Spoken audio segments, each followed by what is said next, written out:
D start राज्यातील विद्यापीठे आणि महाविद्यालये यामधील प्राध्यापकांच्या रिक्त पदांपैकी 6,000हून अधिक पदे भरण्यास मान्यता दिल्याची उच्च शिक्षण मंत्री चंद्रकांत पाटील यांनी विधान परिषदेत सांगितलेली माहिती नवीन नाही.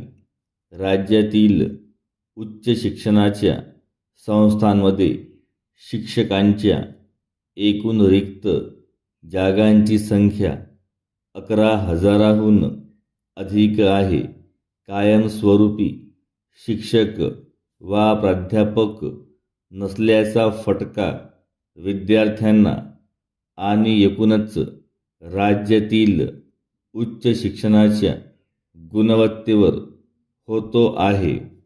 उच्च शिक्षण संस्थांच्या राष्ट्रीय क्रमवारीत राज्यातील विद्यापीठांची आणि महाविद्यालयांची होत असलेली घसरण याचेच द्योतक म्हणावे लागेल. ही क्रमवारी जाहीर झाली की उच्च शिक्षणाच्या दुरावस्थेची चर्चा सुरू होते आणि प्राध्यापकांच्या रिक्त जागा भरणार असल्याची घोषणा होते. नंतर फार काही होत नाही.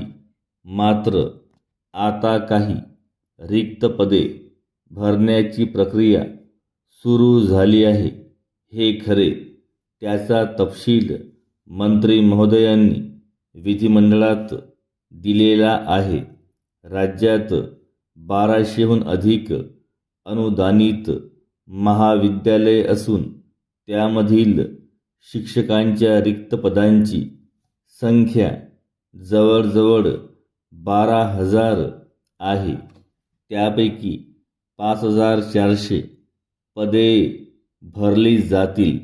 याशिवाय विद्यापीठातील प्राध्यापकांच्या रिक्त पदांपैकी 700 पदे भरली जातील.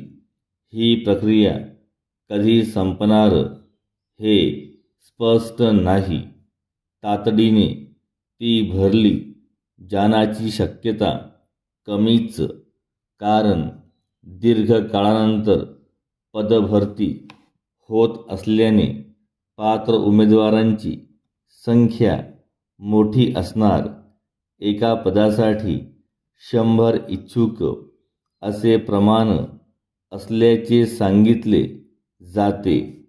त्यामुळे अर्ज भरणे, गुणवत्ता यादी, मुलाखती या पारंपरिक प्रक्रियांखेरीज आरोप प्रत्यारोप, रुसवे-फुगवे, नाराजी आणि अर्थपूर्ण व्यवहार यामुळे भरती लांबण्याची शक्यता अधिक.